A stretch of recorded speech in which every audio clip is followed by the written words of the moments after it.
You are watching Access LaPorte County, Channel 97. Coming up next is the September 20th, 2023 meeting of the Michigan City Parks and Recreation Board. You can find more information for this meeting by visiting www.accesslaportecounty.org. Welcome to the Michigan City Park Board Department for September 20th. If you would rise and repeat the pledge, please. Pledge allegiance to the flag of the United States of America and to the republic for which it stands, one nation, under God, indivisible, with liberty and justice for all. Thank you. Shannon, would you call the roll? Mr. Freeze, Here. Mr. Glidden, Here. Mrs. Sperling, here. We have the minutes from the previous meeting of September 6th. If there aren't any changes, someone to make a motion, we accept these minutes. I would move that we accept the minutes. I'll second it. All in favor, say aye. Aye. Opposed? Motion carries. Do we have any project updates? No, sir. Old business? No, sir. We do have some table business with resolution 1013. If somebody would move, take it off the table. I would move that we take it off the table, resolution number 1013. Second. All in favor, say aye. Aye. Opposed? Motion carries. You'll recall on the 6th, we had this resolution and it was not complete to fulfill the requirements that were needed. So I'll read the new edition. It's from resolution number 1013. Whereas on October 4th, 2022, the Common Council of Michigan City, Indiana enacted ordinance number 4649, which approved the funding of certain capital improvements for the Michigan City Park and Recreation Department. Whereas on March 10th, 2023, the city controller issued purchase order number 2023-84 in the amount of $35,000 and no cents to the Michigan City Park and Recreation Department for replacement of shingles on the golf course storage barn at 4000 East Michigan Boulevard here in Michigan City. Whereas the cart barn project was completed under budget, leaving a remaining balance of $20,200. Whereas the Michigan City Park and Recreation Board has determined that additional funding is necessary to replace two 9-foot by 7-foot manual overhead doors on the cart barn, replace two 9-foot by 7-foot manual overhead doors on the maintenance shop, replace one 12-foot by 9-foot by 8-foot mechanical overhead door on the backhoe barn. Now, therefore, be resolved by the Michigan City Park Board as follows. Number one, the aforementioned whereas sentence was incorporated herein and is fully set forth herein. 2, the Michigan City Park Department requests the Common Council relocate the balance of purchase order number 2023-84 to complete the overhead door replacement. And number 3, this resolution shall be in full force and effect after passage by the Michigan City Park Board, adopted by the Michigan City Park Board as of September 6, 2023. Mr. President, I'd like to point out in the third whereas clause, the written amount is incorrect. So I will correct that. It should read $21,160 and no cents.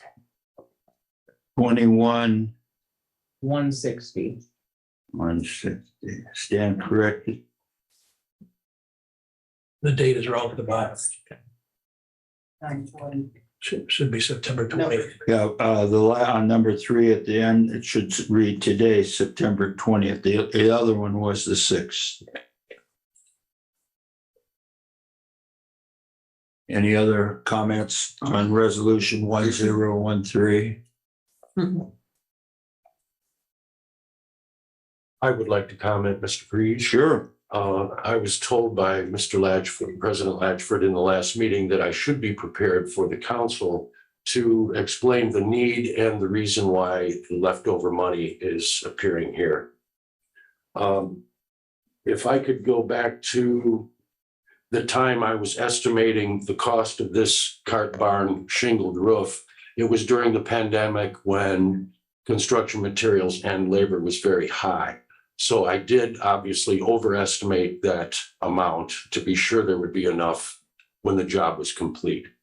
Also, the bid came in by the winning bid by J&B West Roofing, and they anticipated changing 44 sheets of plywood before they reshingled. After the project and I received the bill, I counted the replaced plywood and found that they only replaced 13 sheets of plywood or OSB.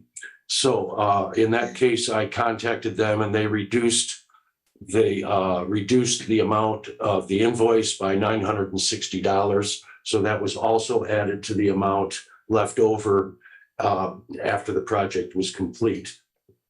So that takes care of why is there so much money left over. The next item that Mr. Latchford wanted me to be prepared to explain is the need for these garage doors. The garage doors can be viewed on the screen, and you will see that the need for these would not only be because they are falling apart by the recommendation of our green superintendent. There's the cart barn itself. So you can see that was before it was reshingled. The one overhead door is open, but that's on the right. And then if you want to go to the next frame, that's where we had about 10 or 12 leaks in the roof, and that was where they were fixed. And then if you want to go to the next slide, and that's another one, for example, the problems that we had to have it reshingled. And then the next two will show the condition of the overhead doors. So like I said, it was on the recommendation, not only by viewing it, of our green superintendent, that these doors need to be replaced, not only because of their inability to operate, because possibly of security reasons as well. So that's the two items that Mr. Latchford said to be prepared to explain, and I hope that the board will approve this usage of the leftover money, and then we will go to the council and hope that they will approve. Well, the pictures certainly give a definite picture that we need something done. It does. That's a nice job. Any comments? Great catch on the overcharge. Great catch. Thank you. Any comments from the public on this? Do we have a motion to accept the new resolution 1013? I would move we accept resolution number 1013. Second. All in favor, say aye. Aye. Opposed? Motion carried. Thank you. We have new business. We have the IDEM sole source vendor letter that Mr. Latchford had written. Any questions about this letter? If I can, I'll explain it quickly. This is in regard to the IDEM beach grant that we get every year for water quality testing and notification. IDEM requires this because they have a state purchase policy similar to ours that requires them to go out and get quotes and bids. However, we are the only ones with jurisdiction of Lake Michigan for them to be able to award the grant. So that's what the sole source letter verifies, that they are not able to get a second bid. Thank you. You're welcome. Any comments from the board? Questions from the public? We have a motion to accept this letter. I would move that we accept the letter written by Mr. Latchford. Second. All in favor, say aye. Aye. Opposed? Motion carries. Next, we have, excuse me, the 2023 Annual Beach Management Report. And as I look through here, again, it's excellent job. I'm just amazed at the number of people who visit our beach. And I don't know if they have an idea of all the safety features that we have. We being the park department down at the beach with signage, signs that indicate 1 through 13 where emergency vehicles can have access to the lakefront. That we have information about riptides.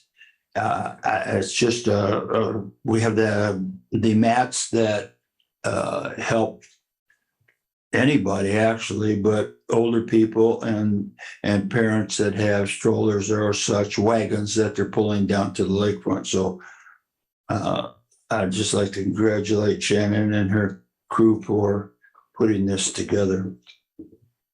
Any other comments about the annual beach management report? Questions from the public? Do you have a motion to accept this item B? I would move that we accept the 2023 annual beach management report. Second. All in favor, say aye. Aye. Opposed? Motion carries. We have a couple memorandums of understanding.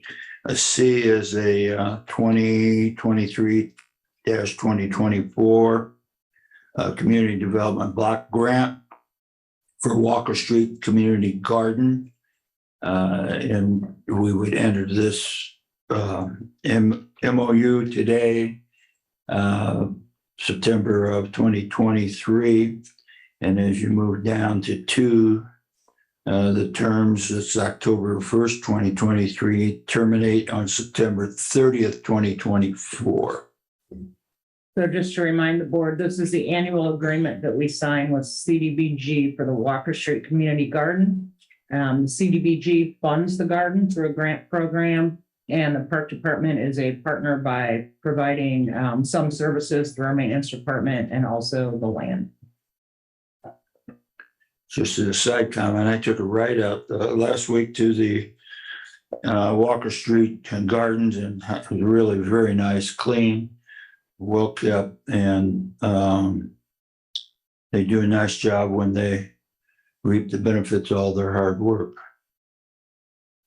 Any other questions or comments? Comments from the public?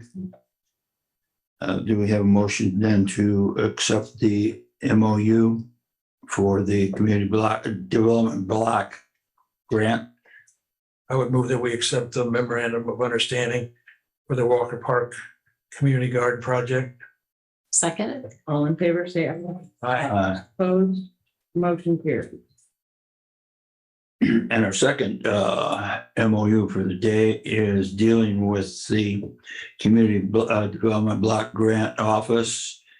Shannon, can you put some light for everyone on this? Yeah, so community development block grant is supplying $525,000 towards the Water Tower Park renovation project.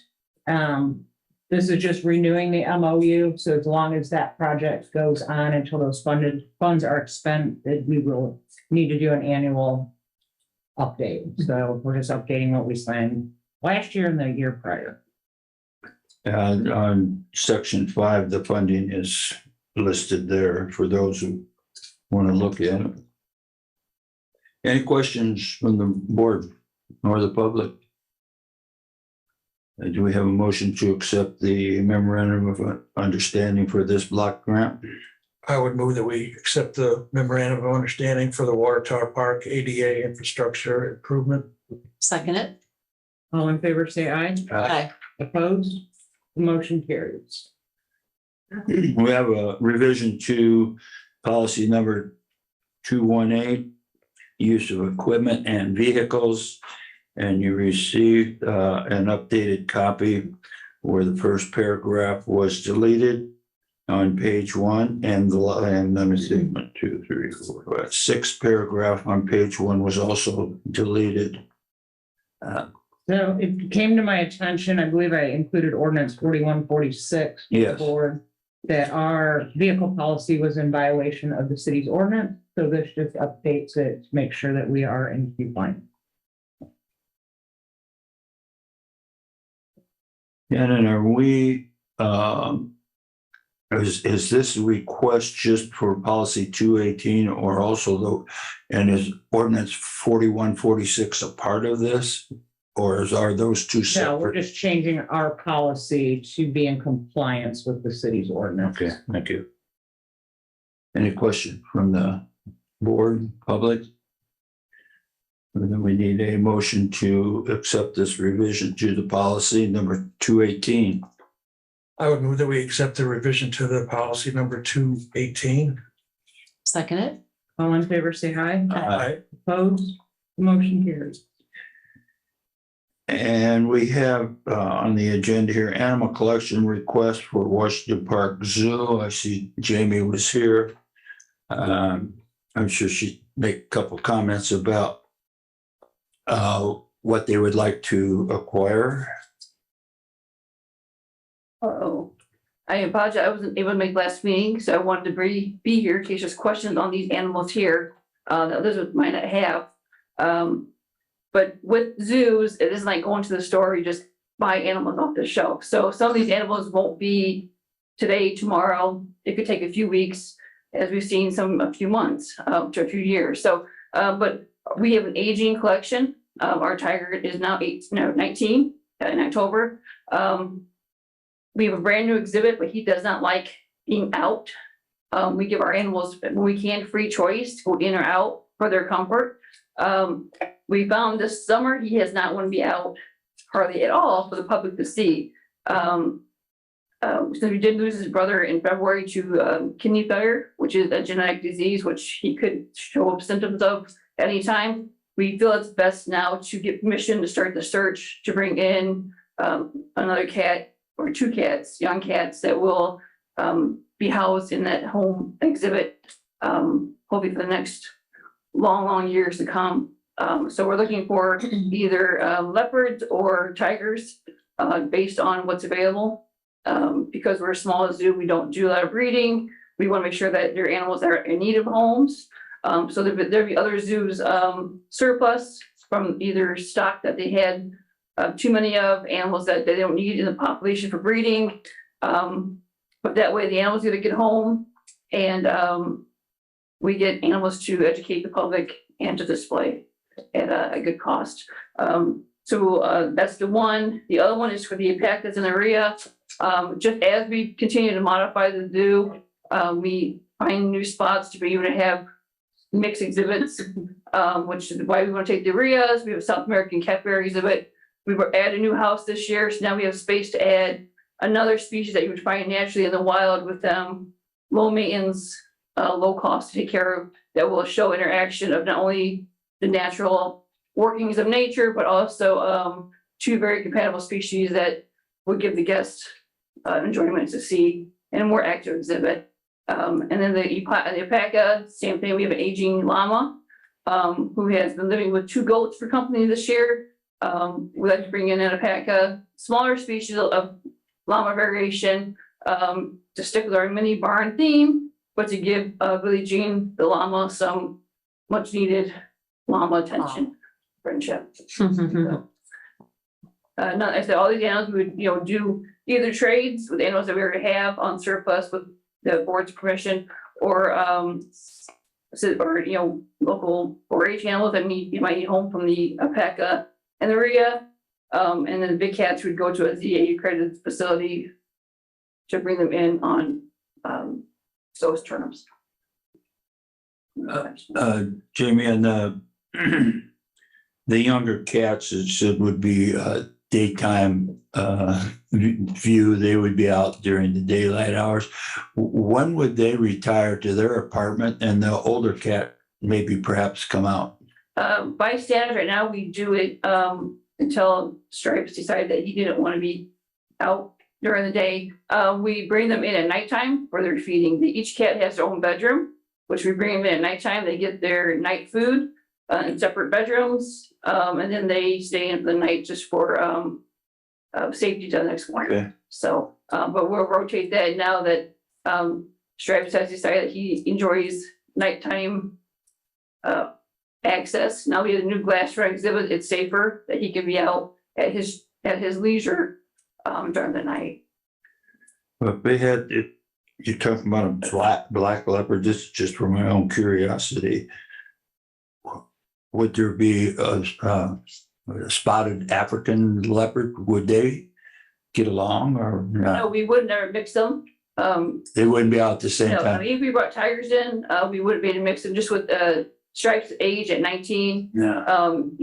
Territory animals, you wouldn't want to do that to him. So, this way, it's not also not fair to retire him to a new home at his age. You know, not many places would take a cat that age if you made the trip at 19 safely. So it was fair to do that to him either. So this way we get all the boxes checked with having active exhibit animals plus being a dedicated to Stripes retirement to keep him comfortable and safe. Yeah. So, you know, but and right now Stars has made this choice because he has decided to go in all day long. As many of our guests, if you've been to the zoo, you've seen he hasn't been out.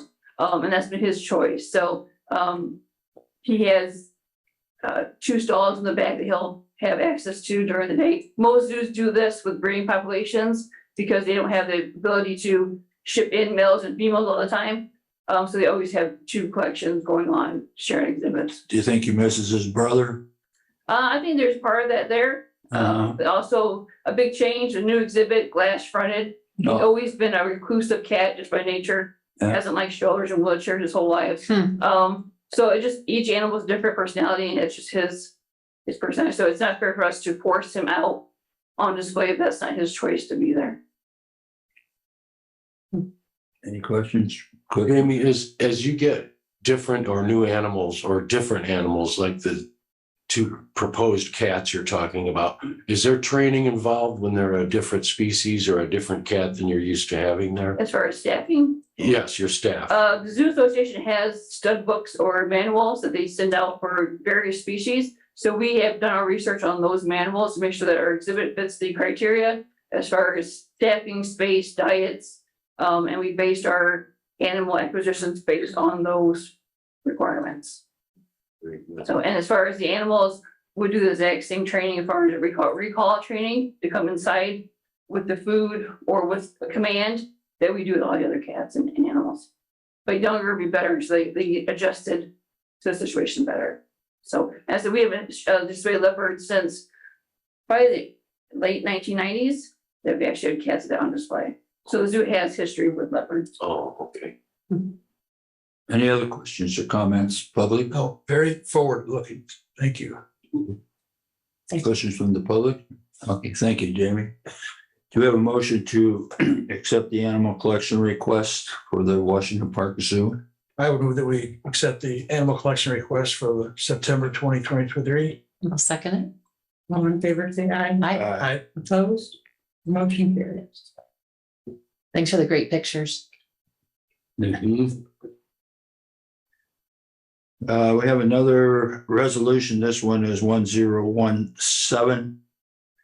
Whereas the superintendent of the Department of Park and Recreation has reported that certain transfers of funds are necessary within the budget of the Michigan City Department of Park and Recreation because of unanticipated expenses from various accounts, which accounts do not have sufficient funds available for disbursement for said expenses. And whereas these funds are available for said purposes in various other accounts, which are not expected to be paid from said accounts during the remainder of the budget year. And whereas the Michigan City Park and Recreation Board has determined that said expenses are necessary and that an account transfer should be made in order to meet said expenses. Now therefore be resolved that the following transfer be made from the following name accounts to the following name accounts and for the purpose stated therein. Decrease fund 2204.54 zoo fund.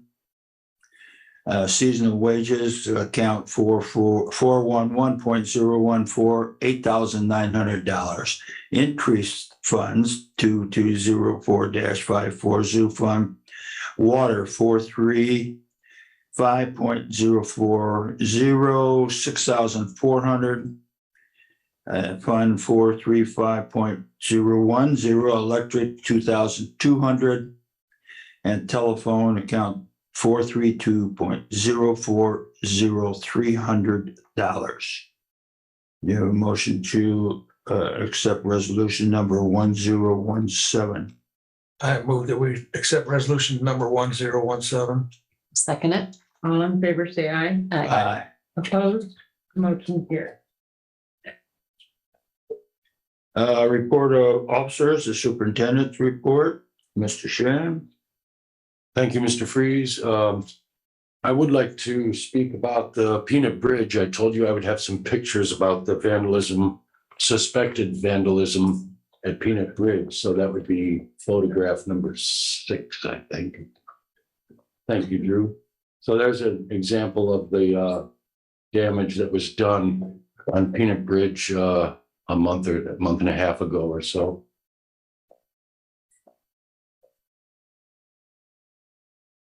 The firemen came out and did the taking apart of the cinders and the wood that's burning. And then you will see here in the next picture, this is an example of the repair work that Mrs. Eason got completed so soon. By speaking with the insurance company, there is the structural timber that was replaced as well. So it got down below the deck. And if I'm not mistaken, Shannon, that price for that was $35,000, whether or not some of it was paid for insurance or some of it wasn't. It was a $35,000 repair. Correct. It was $35,000 repair. The city had to pay a $5,000 deductible. And that was 40 lineal feet of repair. Wow. And here we have the splash pad. I said I'd bring some pictures of the splash pad. It's been a successful summer. The conversion worked well. Gasvata did their work very well. They have one more screw to tighten in the pump room, and then they will be finished. They've been very busy, but it's been operating without this minor adjustment, and they will be completed. So it was a very successful summer. I'll have some statistics on the price compared to the years that we had the chemical system. It wasn't quite used as much as we thought, so we're hoping next year that it will be attended better. So here is a picture of some damaged conga drums at a park I visited last week, which is Shannon, help me out with the park. There's the name. Hanson. No, the next picture will show the Joe Hawkins. That's right. We have so many parks. And I just wanted to show the board how well kept these parks are, especially this park in general here. It's just very well kept. The lawn was just mowed. All the equipment was intact and solid. And I just thought I'd let the board see how nice this park is. It's one that I visited last week. There's Joe Hawkins Park. And we're getting to the golf course now. That's the aeration of a green. And as we know, we have 36 holes and we have 39 greens. And this is an example of how hard the maintenance team works at the golf course. They'll be doing the aeration process on 39 greens. It's been a few years since we've done this, but it's a mandatory activity to keep the greens healthy. I'm sorry I don't have pictures of how hard they work to do this, but once the holes are inserted by the machine, the workers have a hard time spreading the sand and keeping it out of the grass and into the aeration holes. And they do a great job. And I want to say thank you to Dave Szymanski for his 24 hours of volunteer service helping our maintenance crew. And that might be it. But I also want to say that the clubhouse manager, Mr. Marty Neiman, is doing a great job in the clubhouse as well. He's organizing the outings, and we're having a very good season up to this point in golf. And this concludes my report. Thank you.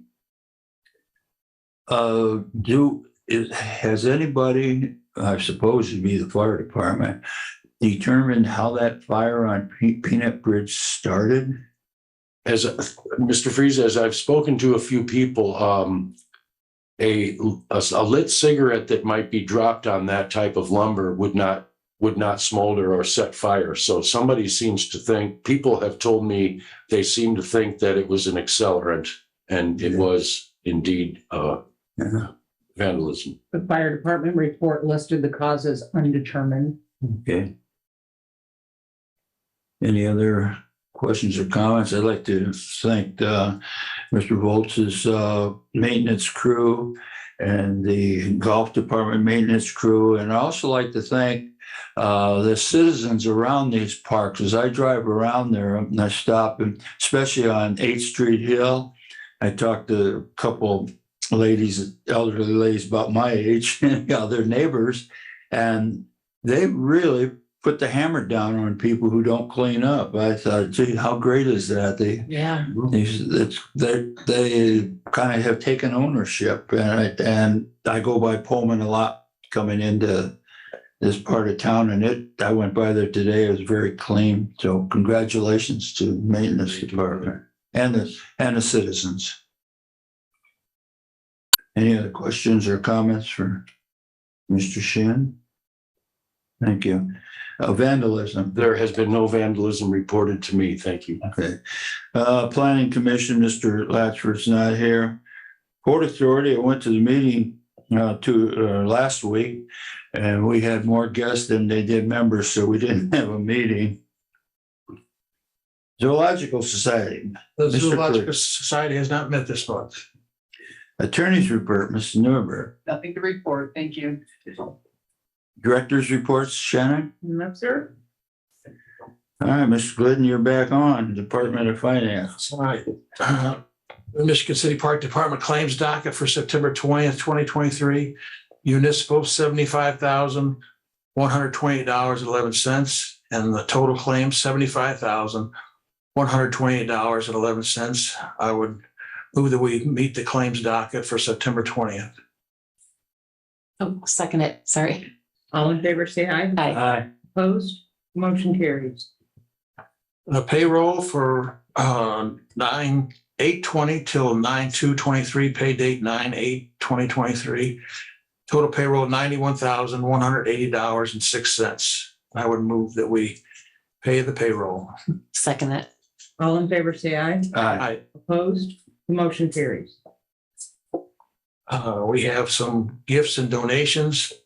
Anonymous gift to the miscellaneous zoo donation, $15. From Antique Market, zoo donation for Boo at the Zoo, $220. Leeds Public House, a zoo donation for Boo at the Zoo, $350. Ivy Tech Foundation, zoo donation for Boo at the Zoo, $220. Leslie Adavia, zoo donation, Boo at the Zoo, $220. And an anonymous donation, a zoo donation for a coin racer, $14.78. I would move that we accept these gifts and donations. Second it. All in favor, say aye. Aye. Opposed? Motion carries.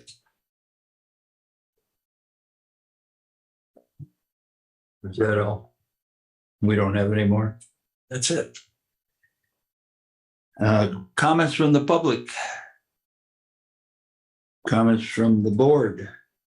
Mr. Dabney, you have anything for us?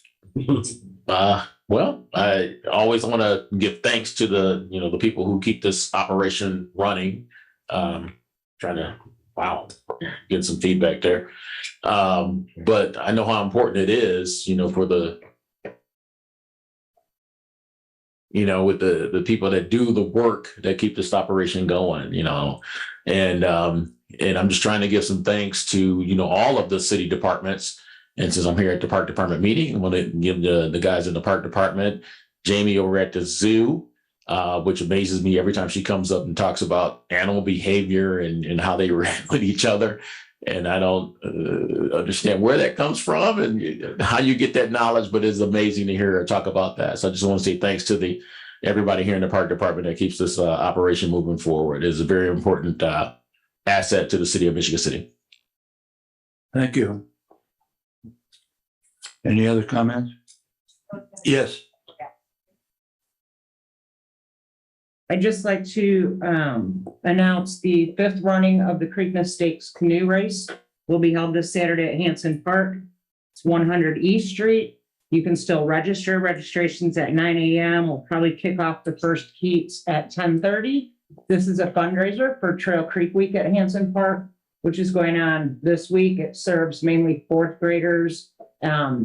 We put through anywhere from 600 to 900 students through this program every year for environmental education, and they all get an opportunity to paddle in these 24-foot long canoes, many of them for the first time paddling, many of them for the first time seeing that they have a river in their backyard, which is always fun. So after the race, I expect there'll be 2 to 3 heats. There's a free family paddle afterwards. There's games, entertainment, food. It's a great time. If you don't want to come out and paddle, come out and cheer us on. The Parks Department does have a team entered this year. And this year we also have Mayor Dermody racing Mayor Perry with Slicers versus Wolves. So that will be an exciting race. So it's a great time. Come on out. Thank you. Any other comments? Move for adjournment. So move.